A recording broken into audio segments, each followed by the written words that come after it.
Sehatra ny finoana indray kosa mankalaza ny fahefapolo taonany Jorony ny sampana asa fitoriana ny filazantsara na ny AFF ka tamin'ny alalan'ny fanompoam-pivavahana no nentin'izy ireo nanokafana izany taom-pakalazana izany teo anivon'ny FJKM katedraly Analakely. Ny fampitona tesy amin'ny FJKM katedraly Analakely omaly ny fianakaviam-ben'ny fiangonana FJKM nandritra ny fotoam-pivavahana fanokafana ofisialy ny taom-pakalazana ny fahefapolo taona ny sampana asa fitoriana ny filazantsara na ny AFF. Maro etsika entina namarina ty taom-pakalazana ty araka ny nambaran'Andriamatoa Rakotomay Farinoro René William filoha-hevitry ny AFF.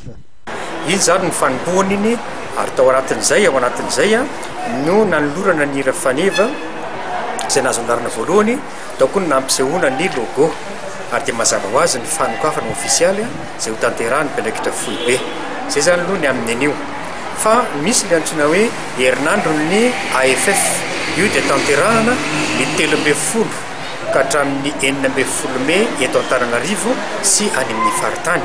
Ny atao amin'izany dia karazana fampiratiana isan-karazany ny amin'ny tantaran'ny AFF.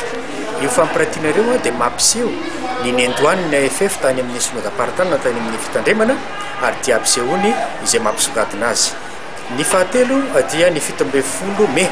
Ny 17 Mey dia koram-pianakaviana lehibe iarahana amin'ny FJKM sy mivoaka an'Andriamanitra eny amin'ny kolejy teolojika Ivato.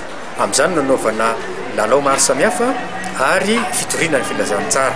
Fa ny ivon'ny fankalazana kosa dia tanterahana ny mahajanga amin'ny volana septambra ny 12 ka hatramin'ny 17 septambra momba ny antsoina hoe fionam-ben'ny AFF sy ny ivon'izao fankalazana izao.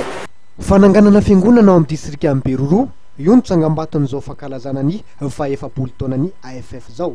Ny tsangambato heverin'ny komity fahatsangana amin'izao fankalazana izao dia fananganana fiangonana iray any Beroro any amin'ny distrika Beroro. Nahoana ny any Beroro satria amin'ny distrika 9 zany zao dia Beroro sisa no tsy manana FJKM.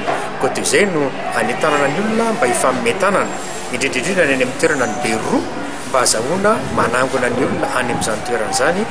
Amin'ny 7 Novambra amin'ity taona ity ihany no ikantona izo taom-pakalazana izao amin'ny alalan'ny fotoam-pivavahana hatrany izay ho toto-tsaina ao amin'ny FJKM Isotry Fitiavana.